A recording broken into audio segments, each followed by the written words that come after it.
ବିରଳ ପ୍ରଜାତିର ମାଛ ଚିଲିକାରୁ ଉଦ୍ଧାର କଲେ ଖୋର୍ଦ୍ଧା ଜିଲ୍ଲା ଚିଲିକା ବ୍ଲକ ମାନସିଂହପୁର ଗ୍ରାମର ମତ୍ସ୍ୟଜୀବୀ। ଆଜି ପର୍ଯ୍ୟନ୍ତ ଚିଲିକା ପରିସରରେ ଏଭଳି ଏକ ବିରଳ ପ୍ରଜାତିର ମାଛ ଦେଖିବାକୁ ମିଳିନଥିବା ବେଳେ ଆଜି ଚିଲିକା ମତ୍ସ୍ୟଜୀବୀଙ୍କ ଜାଲରେ ପଡ଼ିଲା ଏହି ବିରଳ ପ୍ରଜାତିର ସାଙ୍କୁଚ ମାଛ। ପୁରୀ ଜିଲ୍ଲା ଅନ୍ତର୍ଗତ ସାତପଡ଼ା ନିକଟସ୍ଥ ମାଗଦା ମୁହଁରୁ ଧରା ପଡ଼ିଲା ମତ୍ସ୍ୟଜୀବୀଙ୍କ ଜାଲରେ ଏହି ମାଛ। ବିରଳ ସାଙ୍କୁଚ ମାଛର ଓଜନ ପ୍ରାୟ 30 କେଜି ହେବ ବୋଲି ଅନୁମାନ କରାଯାଉଛି।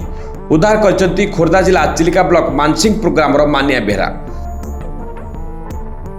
ମାଛ ପାଇଁ ଜାଲ ପକାଇବା ବେଳେ ଜାଲରେ ଧରା ପଡ଼ିଥିଲା ଏହି ବିରଳ ପ୍ରଜାତିର ସାଙ୍କୁଚ ମାଛ।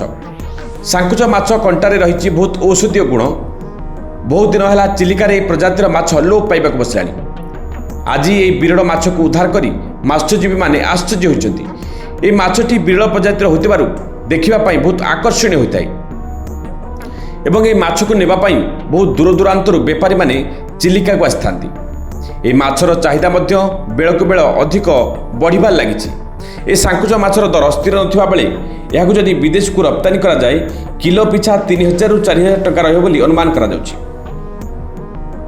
ଅନ୍ୟ ମାଛ ଗୋଦାମମାନେ ଚଢ଼ା ଦରରେ କିଣିବା ପାଇଁ ଆଗ୍ରହୀ ନଥିବା ବେଳେ ନବକିଶୋର ଗୋଦାମରେ ମାଛଟିକୁ ବିକ୍ରି କରାଯାଇଛି ଏବଂ ମାଛଟି ପଶ୍ଚିମବଙ୍ଗ ଅଞ୍ଚଳରୁ ରପ୍ତାନି କରାଯାଇଛି।